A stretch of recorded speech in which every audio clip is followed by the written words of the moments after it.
Hi there.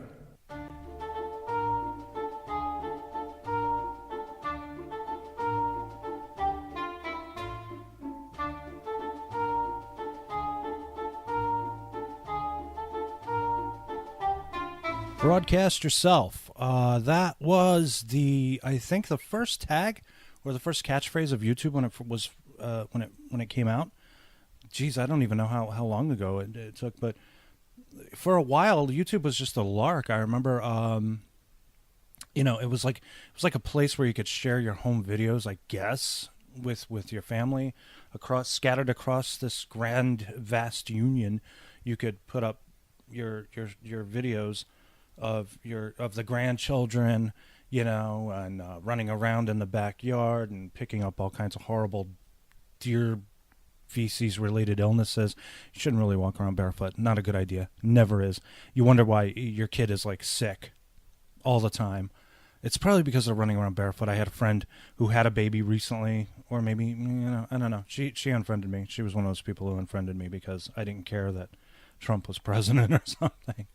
I said something about Hillary being a shitty candidate. I don't know. It seemed like every discussion de-evolved in Facebook into attacks on Trump. It's like, I picked up herpes this morning, and I'm pretty sure it was Trump. I'm pretty sure it's because we have Trump as president that I have herpes now.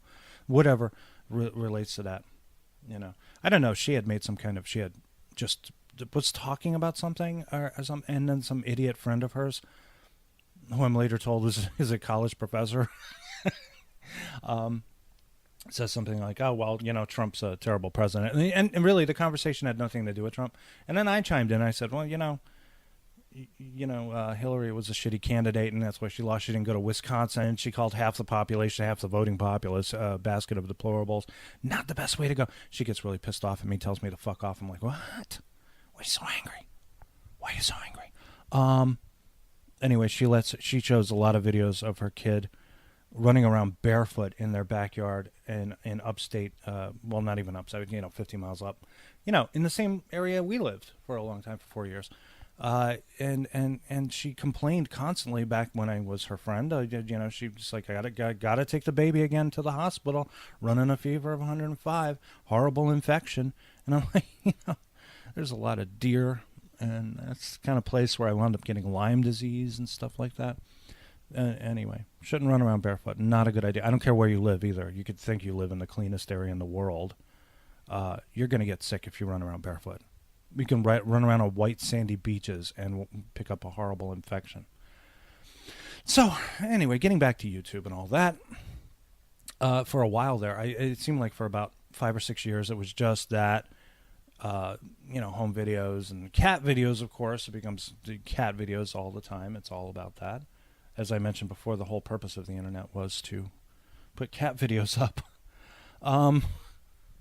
But then it skyrocketed. It became this incredible thing. Suddenly, playlists, music, sports, entertainment, news, politics, very important, it pops up on YouTube, and podcasting, of course. And I wouldn't be anywhere without YouTube. I mean, you're listening to this, you're watching this thing, you're watching the little David Lawler podcast, pretty picture. That's a found photo, by the way.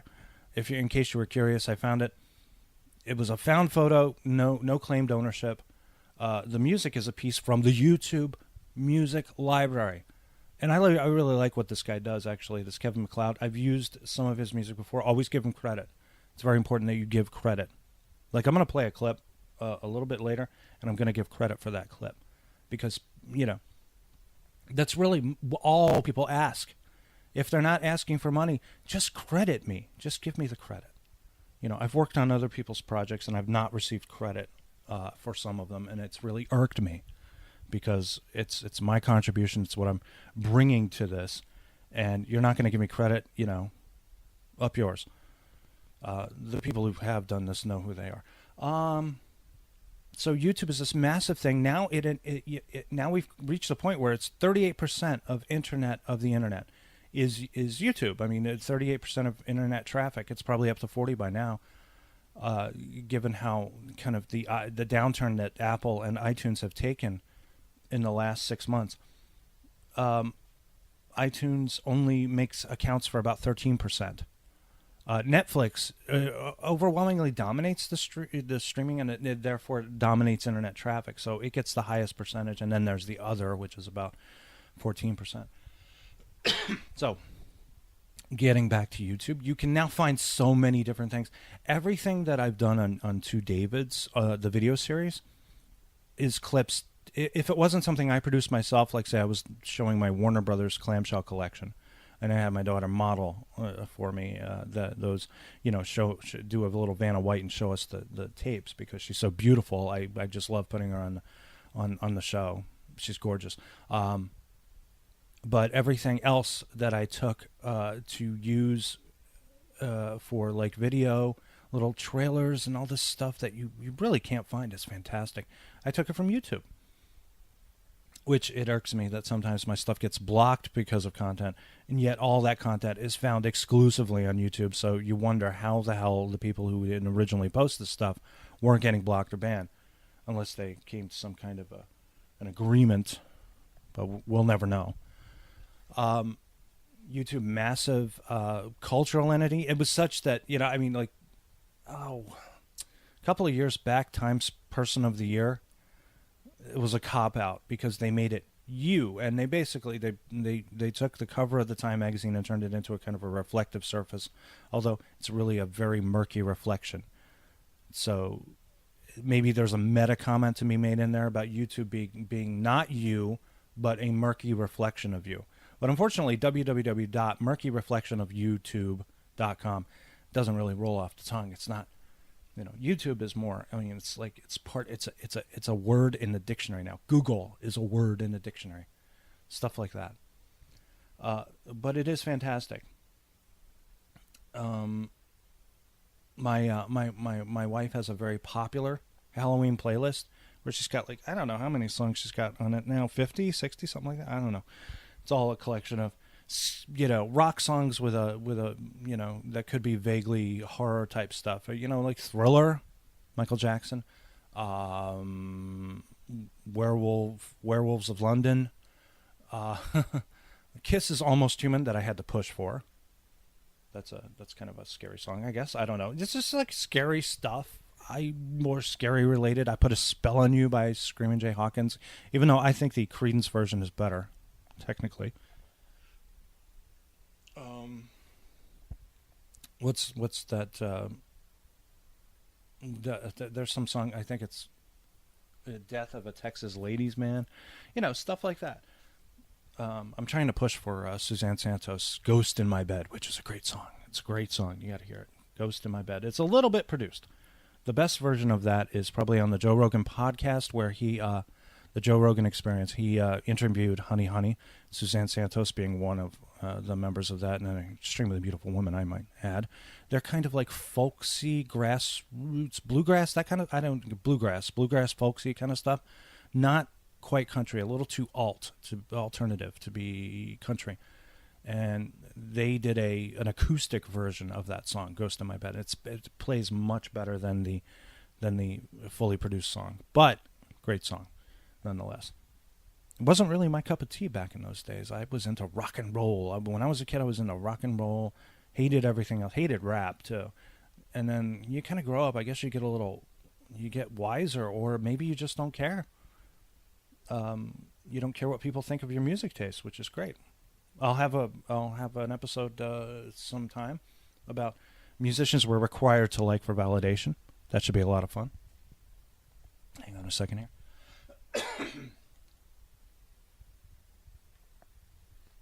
So, we're on to YouTube. YouTube is this massive entity, like I said, big pop cultural thing, and now they have the power. And what they do is they provide a platform for your video, for your audio, for anything you want to put out there, and it's there. And you can you upload your stuff, you put it on your channel on YouTube, and then you get a short link. You can share it. You share it on the various social media places like Twitter or Facebook or something like that. I mainly use Facebook. Distribution of this kind of content has skyrocketed. And I think it happened. It had to started to happen perhaps 5 or 6 years down the road.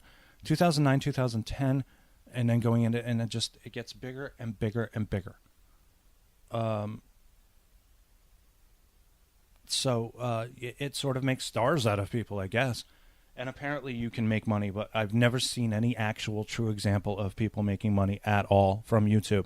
I have heard stories about people like PewDiePie or Jacksepticeye. It's really gross name. My daughter listens to that stuff, and he's getting like 4 or 5 million views. He's got millions upon millions of subscribers, and he swears that he's a millionaire or something from this. I don't buy it. I don't believe it. I don't buy it. I think it's hogwash.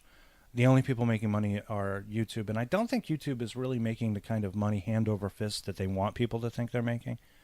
You know, you have to beef up the books a little bit to make yourself seem more significant. What YouTube provides is the platform. Never mind the philosophy and all that nonsense. It's the platform that matters. And it'll be a sad day if that ever goes away, or it becomes it goes behind a paywall. And that will I think that will eventually happen if net neutrality goes out the window or something like that. I don't want to talk about net neutrality, though. It's such a boring, dry topic. What I would really rather talk about the perceived popularity of certain of these users. Now the thing about it is PewDiePie and Jacksepticeye, people like that. Now their main their main mantle, if you will. I'll put this in terms for the Generation Xers and for the people maybe slightly older. Remember, you used to go to the video arcade, but you had a rotten parent who wouldn't give you quarters or something like that. So you go to the video arcade and other people there are playing video games. You are standing behind that person watching them play video games. That is the equivalent of Jacksepticeye and PewDiePie and things like that. You're watching other people play video games, and apparently he's got 4 million views from people watching him play video games. There were other places that Regan went when she was younger. I mean, you know, she's 11 years old. She would go to places like Bretale or something like that. There's like this family with adventures and stuff. Kitty's Mama, I think it might be another one. It's these families and their exploits and everything. But the thing is, they wind up getting sponsorships. So you start to see these kids playing with toys, and the toys are being supplied by toy makers. And I don't know, for some reason they get sponsorships, they get advertising revenue apparently, or something along those lines, and they monetize and they make money. It's all original content, so they can, I guess, fully monetize. Monetization is something else I want to briefly address later. But the numbers don't add up. This is the problem that I'm having, because I see, you know, we get very little. I mean, in all of our endeavors, we get comparatively, if you compare the viewership that we get compared to the millions upon millions that apparently people, the amount of people going to these other places, we get very small numbers. And as I was given to understand, this is all fake. The numbers are not real. If you're seeing a YouTube channel that has 4 million subscribers, and you're seeing a YouTube video that's getting 4 million views, this is apparently fake. This is not real. This is not 4 million people actually looking at this stuff. It's not unique either. There's no way to measure unique views. You know, a unique view is 1 per person. Now, a person can look at a video 10 times, and that gets added up too. It's all dumped into just general viewership. From what I understand, there are places scattered all over the world, some in this own country and some in places like the Philippines or possibly in Russia or in some part of Europe or Australia, you know, wherever you're bound to get at least decent internet service. And they're called bot farms. Okay, it's called a bot farm because you have taken a group of people, say you hire 50 people to go into a room with 50 separate individual computers, and then they just click on and view things or make it appear as though they're viewing. And you're doing this over an 8-hour period or whatever, 10 hours, 12 hours. It's probably like a sweatshop situation, like They might even have, like on one side here, we got people looking at YouTube views, YouTube videos, and another side making cheap T-shirts for the next World Series or Super Bowl or something like that. And they're paid. All I have to do is find one of these companies, and I can give them, like, I don't know, $100, $200, and they'll provide me with an enormous amount of views. And I kind of take it as a point of pride that every single view that you see on our channels, on the various ones that scatter across, Frequent Wire and things like that, Blissville, we earned every single one of those views. We earned them. Some of them, some videos do better than others. We've had some very good numbers for Extreme Cinema lately. There was an interview. The very first episode of Blissville I did is now added up to over 10,000 views. I didn't pay for that. It's just an interesting topic. My friend Nina made a documentary about honor killings, and I spoke to her. And you know, you got a lot of people watching the video, and it's over 10,000 views now. I'm like, wow, this is incredible. Another time I interviewed the filmmaker Fred Olen for Extreme Cinema, our most popular show, hands down, by far, because it's an interview with him. Of course, people want to hear it. People want to hear the stories, fantastic stories. Great guy. Other times you strike while the iron's hot, and you're talking about a subject. We talked about, I think me and one of our more popular Blissville episodes was me and Bronwyn talking about Robert Durst, and this was happening during the Jinx documentary that came out on HBO. So we were watching the documentary. And we did a show where we discussed some of our thoughts and our feelings and our theories.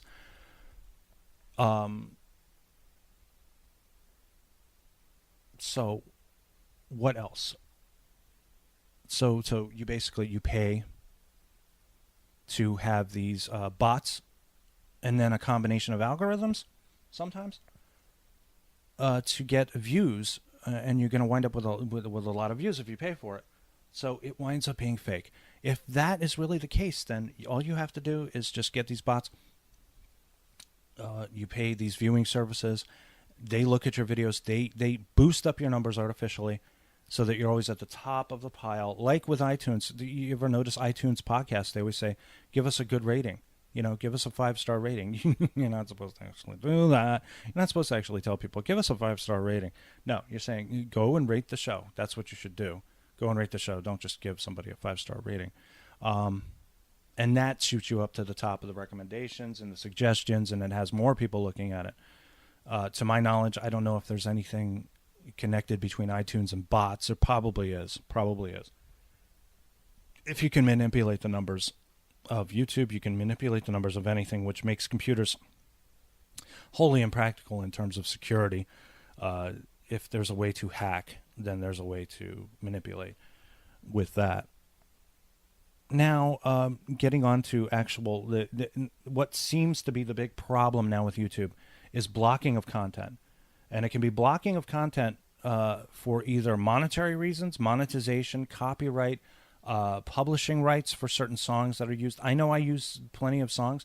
I tried a little experiment to see if I could just produce some stuff without using copyrighted material. Generally what happens is I'll put a song in. If I put a song in, like say on the Twilight Zone podcast, that Twilighty show about that zone, or I throw something into Blissville, I'll get a little friendly advisory showing that the music is copyrighted, they're claiming their copyright, and they are now monetizing your video. What that means is they're making money exclusively from they're exclusively making money from the video. I'm not. So the gloves are off if I decide to use a song. Most recently, and the rules changed too. This is the crazy part. I used a Def Leppard song, I believe, Photograph, for an episode of that Twilighty show about that zone. The episode is Vintage Uncertain. I took it down. And when I put it up, it was available. It was available to use. They're monetizing it. Everything's fine. If you don't have a problem with this, you're okay. That's the rule. But then I guess 6, 7, 8 months down the line, could have been a year even, suddenly this song becomes available. The video is blocked worldwide because the publishing company changed their mind or changed the rules. So they decided, okay, never mind. We're just going to ban you completely all across the board. There have been a couple of other examples of complete blockage, like I hate saying blockage. The Power Station song, "Some Like It Hot." I was unable to use that. They said blocked worldwide, so I had to go back re-edit. So I put in Billy Idol's "Hot in the City." Apparently, Billy Idol doesn't have a problem, or his publishing company doesn't have a problem with that. That's fine.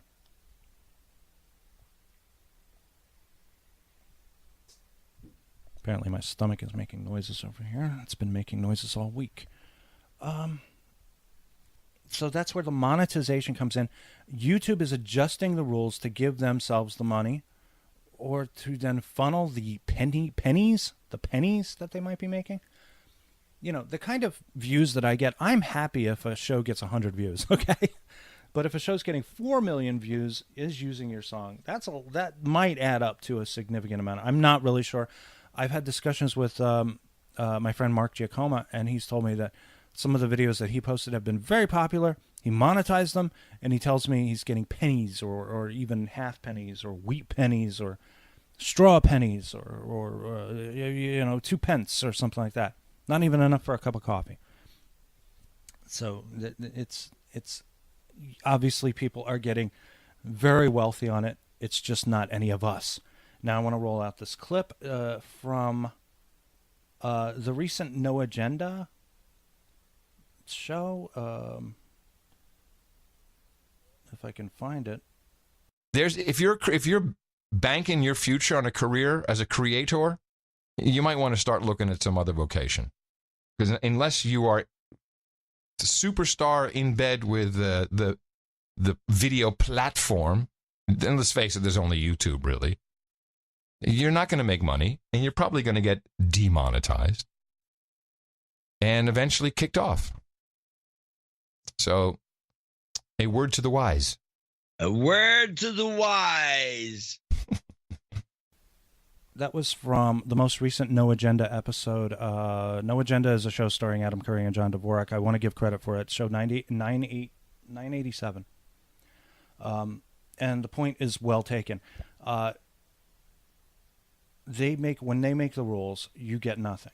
And the reason you get nothing is because you strike a deal with YouTube, and the deal is YouTube provides you with the platform, but you don't get to see any money out of it. Or if you do, it's technically money, but it's money that is unusable. It's theoretical money, theoretical millionaires, theoretical internet millionaires, or something. It's very it's deceptive in a way, because YouTube kind of counts on you. They need you to provide content. So if you're a content creator, you are giving them a reason for existence. They are giving you a platform for your creativity. They probably I don't understand how they could assume that the model might just simply be people sending videos of their of grandchildren to grandparents or something like that. I think YouTube always envisioned themselves as being. I think what YouTube wants to do is take over the world in terms of entertainment, and they want to figure out how they can do it and have a platform for it and play ball. And the people who are putting like the studios, the networks, the people who are doing that are putting the content up there and making more money than you and me, John Q. Public, Jacksepticeye, PewDiePie, people like that. And then there's also the interesting issue of YouTube apparently blocking content on the basis of politics. A lot now, what has happened over the last, I'm going to say 4 years, at least with the peak of its popularity so far, conservative talk shows, and I'm not going to call them podcasts. I'm going to call them internet television shows. Things like Ben Shapiro, Daily Wire, the Young Turks, the CRTV, it's Steven Crowder, the Breitbart thing, all that. It's Andrew Klavan. It's a lot of stuff I watch. I try to get all points of view. I don't consider myself to be allied to any particular side, although I tend to lean more toward, I guess, old school liberalism, not this insane variant that has popped up ever since and slightly before Trump was elected. But you're seeing an enormous rise in this particular movement of conservatives, thoughtful conservatives, amiable conservatives, Steven Crowder being one of them. He has complained bitterly about his videos being demonetized. Millennial Girl is another one. Being demonetized and blocked and restricted and kept from people. And he suspects it's because of the politics. He might be right. It sounds a little paranoid, but he might be right. Again, this is something that YouTube should have no say in, but they are a private organization. They can block content on any basis. It's just, I guess Crowder and his lawyers are trying to decide right now whether or not it is unconstitutional. It may be, if it turns out that way. We're not sure. These are privately owned companies, and they have every right to do that. Just like Facebook has every right to do certain things. They have policies in and of themselves. But the problem is, if it becomes politically motivated, politics is enough. Politics and religion are two key ideas that have the ability to sway crowds, millions upon millions of people. You're going to find a division based on that, based on politics or religion. Other things, I guess pro-life, pro-choice agendas and gun ownership agendas and the legalization of drugs, those are different. Those are sub topics within certain party lines. But for this, if you are using your platform to sway a discussion and to omit other discussions and to omit certain forms of debate, then that might be actionable. That's possible. Especially if you if it's your job, if it's a moneymaker in some way. So a lot of them take to advertising, and it gets really annoying, especially you're hip deep in a conversation and you're listening to, I don't know, Ben Shapiro or something like that, and then he starts talking about investing in gold or something. I love the guys who are like, hey, this is the greatest country in the world and we should all be happy, and damn it, there's some, when it compared to other countries, we have no problems and people just manufacture problems. I'm going to talk a little bit more about that, but first I want to talk about birch gold and invest in gold, because fucking end of the world is about to happen. Get your shotguns and your cans, and people will always be able to barter with gold. So anyway, that's interesting enough, don't you think? I should probably wrap this up. We're getting up to 28 minutes or so, 29 minutes. I can't be sure. Anyway, I hope you enjoyed this episode. And if I monetize, damn it, give me money. Give me money. I mean it. If you don't give me money, I will have to shut down. I will get a pudding cup and I will put it on your head. I will get a pudding cup and put it on your head. I mean it. Good night.